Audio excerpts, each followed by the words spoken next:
Welcome to match D from the round of 8 from Kharak Cup number 3. I'm getting really good at saying these things without stuttering at all. It's going to be a fun match today because we've got Greippi.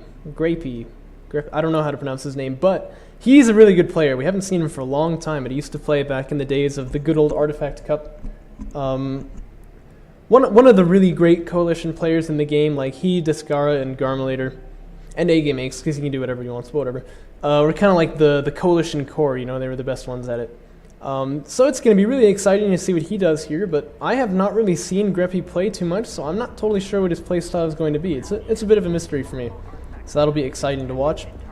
And his opponent, also playing as the coalition, but not just that, the default color scheme coalition, because that's cool, is YoloSwaggins. You know, nice name.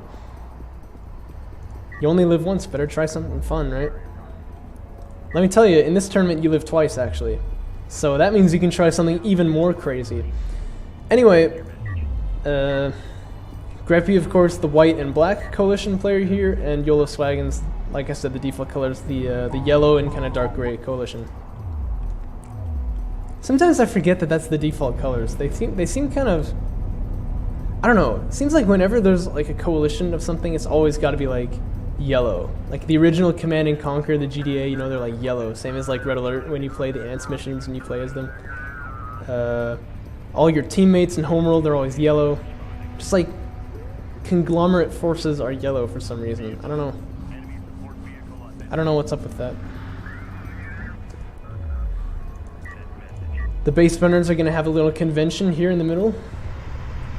The I'm cooler than you convention. We'll see who wins it. Normally a popularity contest anyway. YoloSwaggins making LAVs pretty early here. As for Greippi, he's just now researching that tech, so he's going to be considerably later on those. He might take some serious damage with his base runner here, but we'll see what he's able to pull off. Notably, he didn't even launch a probe, but his opponent did. And yeah, sure enough, it's 4 cruiser first. I totally missed that, sorry. But that and not even launching a probe tells you that it's going to be very, very heavy economic play in the opener here. And he's researching AAV fabrication. Now he launches this probe. Actually could have been sniped by YoloSwaggins if he had cared to, but that's a kind of difficult thing to do. You have to target it very quickly, of course. And the base runner goes down, but before he goes down, he's going to catch sight of the carrier, and he will have seen nothing, actually, because there's no text research yet except for LAV fabrication. But that's what he wanted to know. He wanted to know that there was nothing on that carrier, so he doesn't need to worry about AAVs for some time now. And he's going to build some of his own already. Already on 2 base economy, already making AAVs. These LAVs are a little prickly at the moment, but once these AAVs start popping out, as in like in 2 seconds, the LAVs significantly lose prickliness. And it's going to be difficult for them to really make very effective pokes into his opponent here. First AAV comes out. I like this rally here, moving him across the field so that no matter where the LAVs come in from, he'll see them. Second one should be coming out just now. Yes, he is. And it looks like the window has already closed for YoloSwaggins. He might be able to get some hull damage on the AAVs, but that's a pretty small thing. And he may lose a couple of LAVs on the retreat. It seems like this guy's been singled out. Getting shot at through the dune because this is a fake dune on this map. No one really knows why. It gives you high ground, but it doesn't block line of sight. It's kind of weird. It should probably be fixed, but that's alright.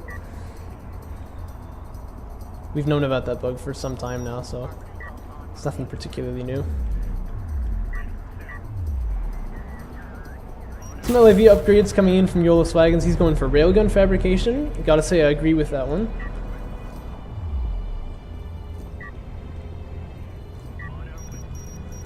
And he's gonna see with his probe, oh look, lots of AAVs, so kind of what he would expect.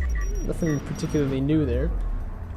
His base runner's way out of position to set down a turret, so that's not going to be an option for him. So he's going to have to hold this off using his carrier and using the few railguns that are produced by the time that this AAV swarm hits the field. Which looks like it's just going to be 1. Moving the carrier in for a bit of a block. Put power in range, please. That would be really helpful, but that's alright. I think he's botched the block, though. Yeah, the AAV's already past it. Oh yeah, look at that, power and range, very good. One railgun's out on the field. Quite a lot of damage taken on this AAV, but they're gonna smoke out the railgun, and they're going in for blood. Support crews are taking hits already. The AAVs don't really seem to be totally sure what they want to attack yet. They're going for a logistics module, which I feel like that's a little... He could get more than this, but that still is a good pickup. Now going for some more salvagers here.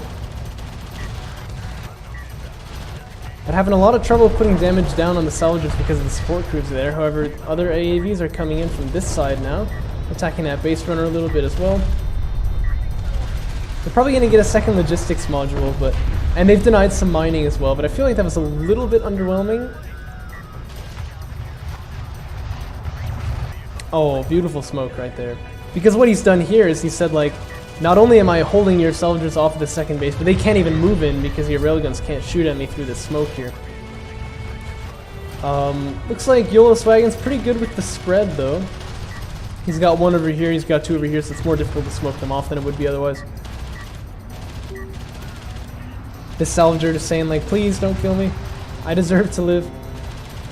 And it seems like he does. He's going to make it out of there. So, not as much damage as I was expecting from this early push here by the AAVs, but it's going to be followed up by fighter and gunship fabrication, so he's going to have a second chance if you will to kill off a bunch of railguns with these...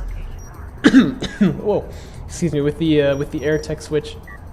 We'll see what he's able to get done with that. No additional tech coming... No, wait, yeah? Yeah, missile batteries has already been researched by YoloSwaggins, actually, and so that's a pretty good read. He seemed to know that that was coming. It'd be quite prudent for him to make some right now. Unless I'm baked and they actually get unlocked after AAV fabrication, but I think he already has that available to him.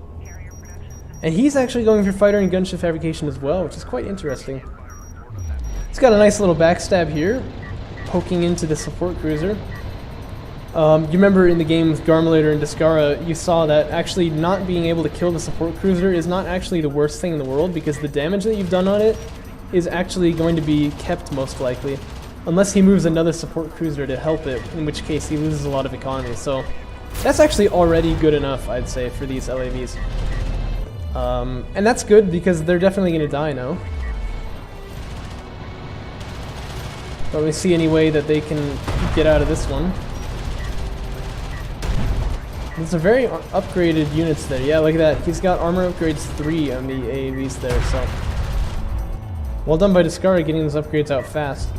And he's also trying to deny the artifact extraction from YoloSwaggins by putting one AAV up here.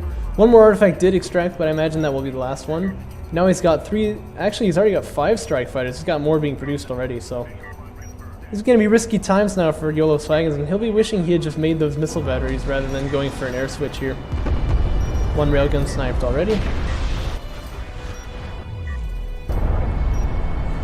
There will shortly go a second. There it is. More fighters in the hood take out a third. A lot of damage being done here to these railguns. I imagine support cruiser anti-air is going to be on the way almost immediately after this. A little bit of a dogfight going on here, but of course the numbers advantage has got to go to Greippi.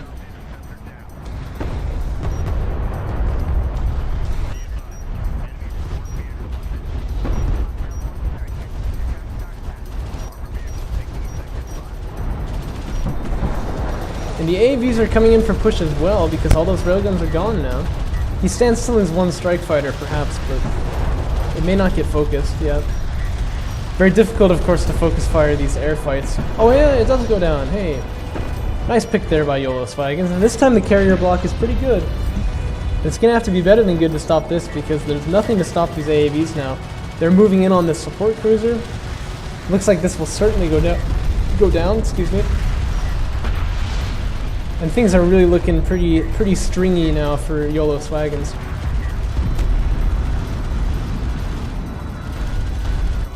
But that's okay, because he lives twice, as we all know. Become more strike fighters, this time tasked against the AAVs, but there is anti-air in the form of air for Discara here, so... These AAVs don't even care, they're just going for that second support cruiser because they know this is crippling economic damage if this goes down. And he should really have the game in the bag now. It'd be very difficult for him to lose this at this point. You see he's making a bunch of railguns. That probably signifies he's going for the kill. He's even going to deny this artifact, which is a really nice pickup considering his opponent's going to be on the defense for sure. And so another artifact would mean more carrier power, would mean a stronger defense. You go for a nice carrier block by backing up here. Oh, you need to back up here. But the AAVs don't even seem interested in it, honestly. The reason I say you should back up is because normally the AAVs are going to push that way now. And so if your carrier backs up, then you can block them off again, but it don't matter none such. There's a whole bunch of railguns right here, as well as the carrier for Greippi. Taking the front line position. And I mean, like, YoloSwaggins got some fighters, but that's not going to be enough to stop this. Railguns targeting salvagers like they do. Super annoying. They should really always target the carrier, but they're set to auto-target salvagers, so that's that. Whereas I guess AAV set to auto-target carriers, huh?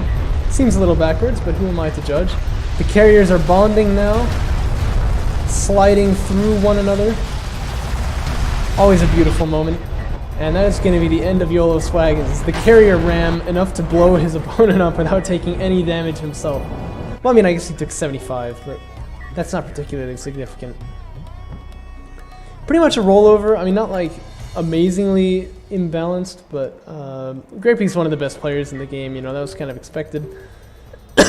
Although you never know. These new players are always wild cards. We never know what they're going to throw out. But if you look at the economy here, you'll see the story played out quite simply. A lot of money, not much money, right? Because he got onto his second base faster. He did a bunch of economic damage with AAVs. He got onto a third base. His opponent never did. So, moral of the story, Greippi just basically smashed that. So he'll be moving happily on to the next round of this tournament. YoloSwaggins, meanwhile, going to be taken down to the elimination bracket, but he should perform quite nicely there. Pretty good stuff from him from this round.